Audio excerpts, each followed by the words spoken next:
aya masaha urashaka iki mu cyumba cyawe? Nimba nawe nshaka iki nawe nshaka. Ngo ntabwo wumva? urashaka iki? Ni wowe nshaka. Ese Peter, amakuru mu gihugu. Amakuru yo mu gihugu? None se hano uri ntabwo ari mu gihugu? Kushana ugashinyagura Peter. Ahantu maze amezi angana gutya nasohoka ntazi ibyo hanze. Ntazi ikintu na kimwe, simeruka mama, simeruka cici, simeruka hafi, nta muntu n'umwe merutse. Marangiza ukambwira ngo hano ndi mu ngo. Ubundi subuzwa niki?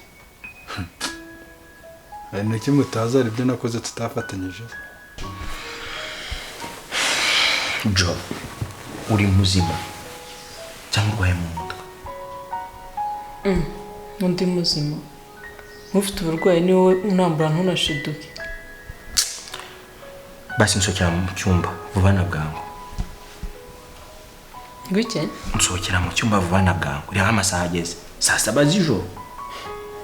Waryama sawa wakwegera nk'iryamira. Egera inyuma. Ngo? Egerayo ndyama. Jamana nawe uri umugore wanjye kubizi ko mfite sheri nashyibanye ntituraryama. Ese nkubwiye ngo ngiye kuryama nangiye kuryama. Singiye kuryamana nawe. Ushobora kwegerayo? Gendi wawe Jo ufite ahantu uryama usanzwe uryama babarira ugende. Nimba bikubangamiye. Saa 7 z'ijoro kuza mu cyumba cyanjye gukora iki? Haguruka ugende. None se ma niyo mpamvu wari kifungirana hano ubutahava nyine ntugaragare twe twaranakubuza. Undi si gumanze wari kubiki ko twe twagumye wabonye twarabaye iki ko twongeye tukabonana n'ubundi amaherezo. Kuzi ko mbona nafi ya mutaraba. Uza amaraso burya ari ikintu gikaze.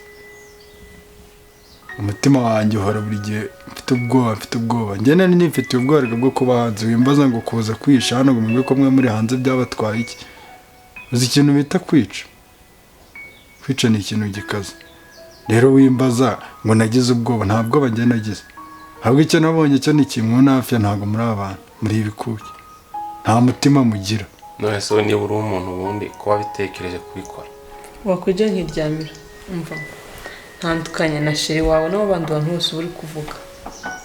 Ubu ndagufite gutya mu biganza byanjye nakoresha icyo nshaka. N'undi munsi. Umfite siki. Ko uri muri room yanjye amasaha urumva mfite nta kintu ufite.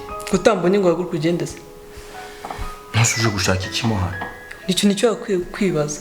Wirirwa umbwira ngo uri umuhanga. Wakwiye kwibaza icyo ngicyo wambura ukagenda. Kwakomeshwa gumahanga. Nubwo nimba bikunze haguruka ndyame. Cyangwa wegere inyuma niryamire.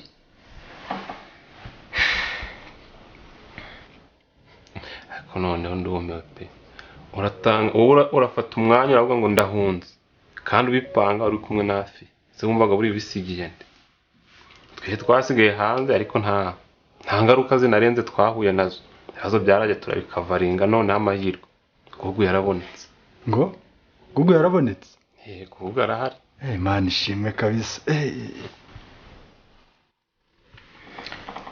Jo. I beg you please. Genda mu cyumba cyawe undeke niryamire. Umusore gutegura ubukwe ntabwo akaba nsanga mu cyumba y'amasaha.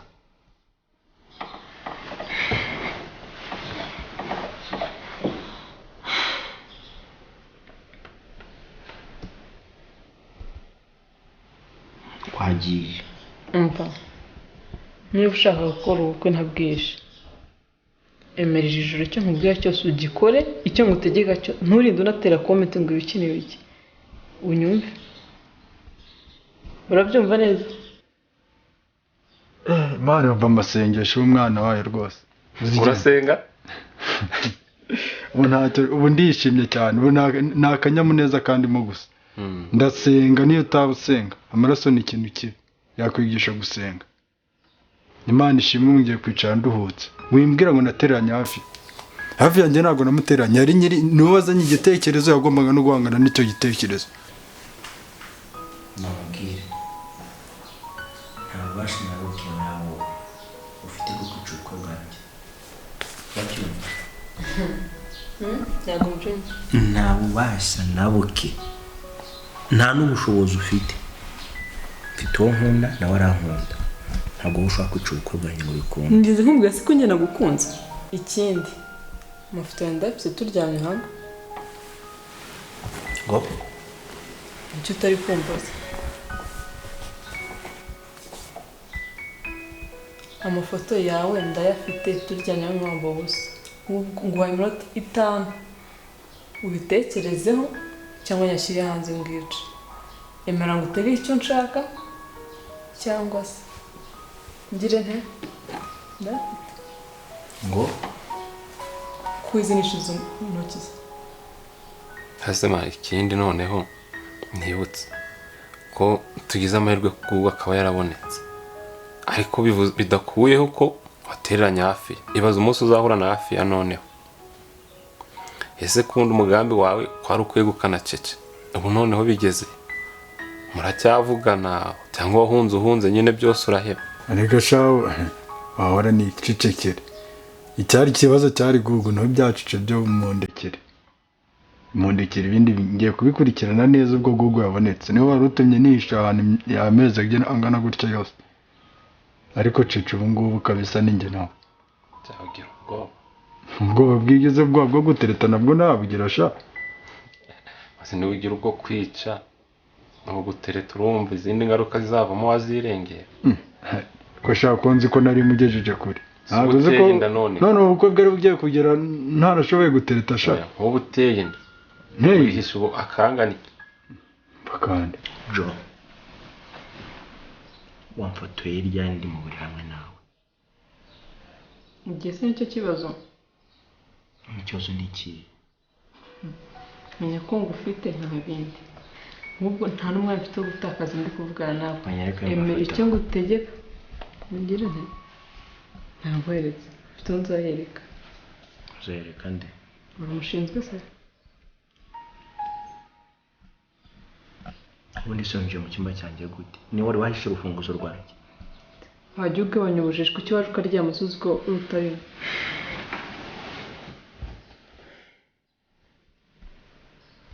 Uratekereza ibiki? Iminota ko yarangiye. Ushobora kwemera icyo ngutegeka cyangwa basi noneho mva Jo. Urumva? Rukumva?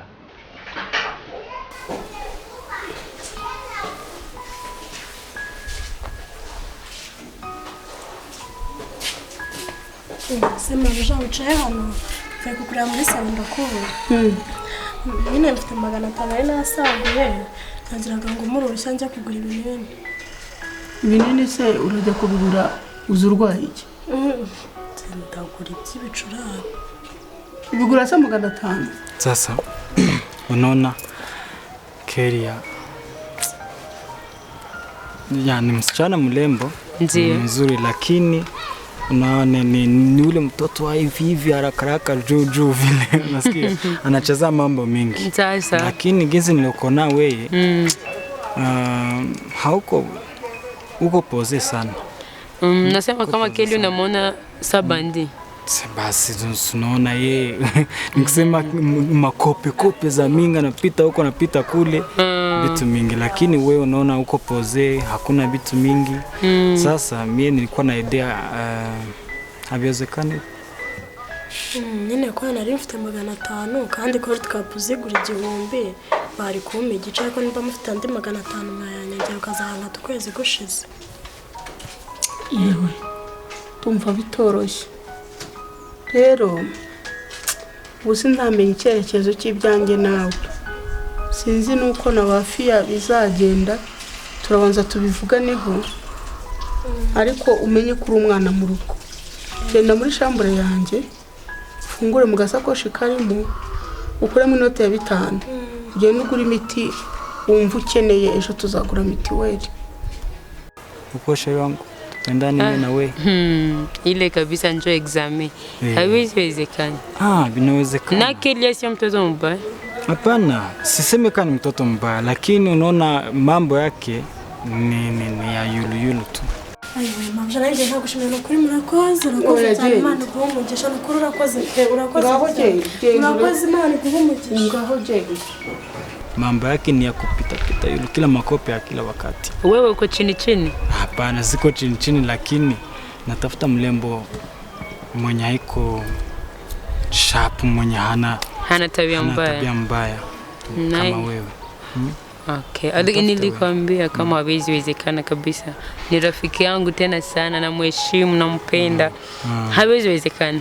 Basi kama haiwezekani, lakini utaweza nipatia kwa kitendo ya mapenzi. Kitendo? Tutaweza tukafaa kitendo ya mapenzi. Kitendo ya mapenzi sielewe. Ese noneho wishimiye ko Gugu yabonetse. Ariko noneho hari ikindi utazi. Cyaza ubundi iyo Gugu ataza kuboneka wari kuzaguma mu bwihishwa kugeza ryari? Dore wanabihombeyemo. Cece uvuga ngo ugiye kuza umurebe ngo mukomeze wari ubigeze kure. Yasubiye i Burundi. Ntahuze. Ngo iki? Ubu Cece ari i Burundi. Kwa hivyo vitu vyako. Nalota anazani mrembo sana. Chana mrembo, kitendo ya mapenzi. Nasema una mwili mzuri. My God. Hapana kabisa. Kama mtu mkuu. Please Brian, hawezi wezekana. Wewe naona hata hauna mapenzi wewe. Niko na mapenzi. Oya wewe nagogira urukundo. Na mapenzi mie. Usiniguse. Usiniguse kabisa. Wewe hauna mapenzi. Wewe ufite irari wewe na rukundo ugira na uri ya Keria nawe oya umukunda. Ariko sha akanwa kawe n'ibitekerezo byawe n'umutima byose birajyana. Nta kiza kikuvamo na kimwe. Urifata akakanyura ugiye kumbwira ngo Cece yagiye Burundi gute? Ngenda biza arahari. Nteze nkubwiye ko yapfuye arahari nyine. Ariko ari i Burundi. Mba wishaka kunshinegesha. Nzi ko ngiye gusohoka hano meze neza ubwo Gugu yabonetse. Aho rero kankugira inama. Ubwo Gugu yabonetse. Sohoka ujye kumureba uzi ko yabaga kwa Cece. Ntazakurangire ni Burundi. Kuhaba se Cece yabaga i Burundi cyangwa yabaga mu Rwanda?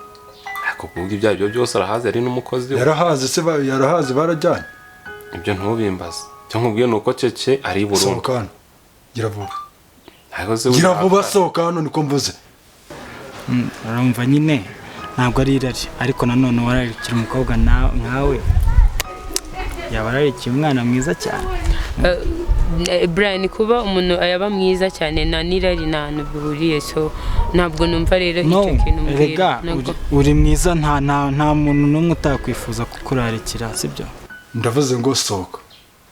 Haze wagiye wihangana. Sohoka. Sohokera mu rugo. Kanze nkubwire n'ikintu noneho. Ngiye gusohoka ngende. Nakubwiye nta kizima kiva mu kanwa kawe n'ubundi byigiye kuza. Uzundi kankuba ni insohoka ubundi Cece araza yicare hano. Ariko sha Cece nanjye tufitanye ikibazo cye nawe. Akanigende ariko mbe ndi nkuru nsige nyikubwiye. Gugu nubwo yabaye muzima akagaruka. Afite ubukwe muri iyi minsi. Afite ubukwe nande se kandi. Uzasohoka nugera hanze uzamenya iby'ubukwe. Hari ikindi. Noneho ikindi. Mpereza agatike kanje nigende. Tikezi kwa waruje hano umenya aho narinde. None se kuza byari inyungu zande. Zari zanjye nawe twese. Ubuze ko ugiye gusohoka ukadusanga hanze ngiye ndungukike. Iyo ndamuka ngiye nijyanye kuri polisi ngo ko twafatanyije kwica Gugu. Iyo ndambirwa hano. Uzi byabaye se kugumye wamaze iminsi muri iyi nzu uzi byabaye hanze. Yarabonetse nimba yarabonetse ikintu mbaza niki. Brian, ni ibyo ushaka? Ndabishaka n'ukuri. Subiza. Ikintu ntashobora gukora no guhemukira inshuti yanjye ngewe nkundana nawe. Ibyo bindi rero uvuga byo ku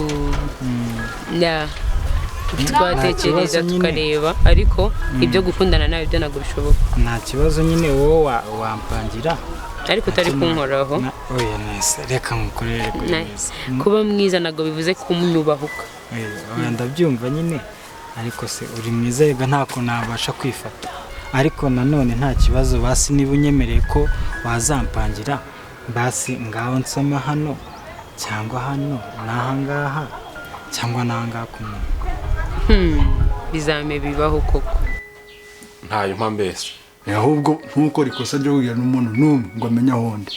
Wewe urantangaje noneho. Ubwo urumva iyi nkuru nayihisha ntuzafiya.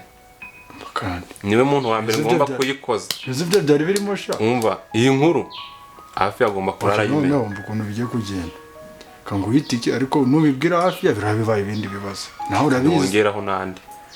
nta yandi ese kuraba umpaye tike kuva hari uza kundebaho undi nanga amafaranga make akiri uragura n'amayinite reka sha nanjye aho ndi ntabwo ndi gukora uzi ko bizi ndi gukora ntawamenye ibyo mwamwicaranye sawa ariko wibuke ko bigira ibanga ntacyo mvuga humura rwose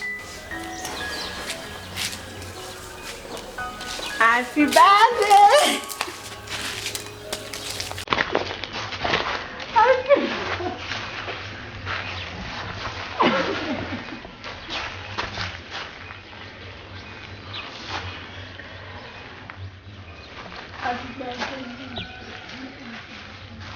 Happy birthday, baby! Umeze neza? imyaka nagize urayizi 50.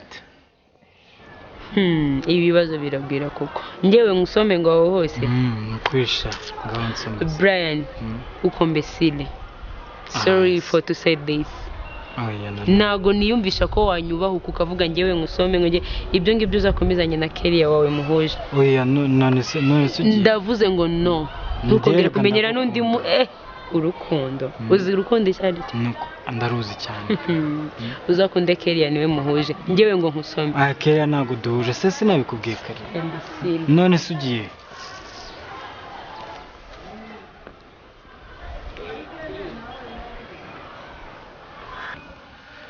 ubundi ntabwo nzi igihe navukiye wagikuye heho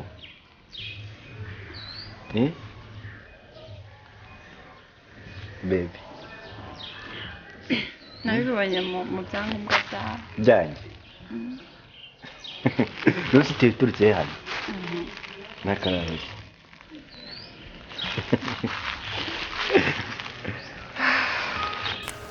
ngo kekiri ariko se gusa ahubwo itegure tujyane dusohoke hehe ni surprise itegure aho tugenda uraza kuhabona ubundi wapororanije kubera ko nakubwiraga ngo navutse tariki ya 1 z'ukwa 8 nawe nibyo yagendeyeho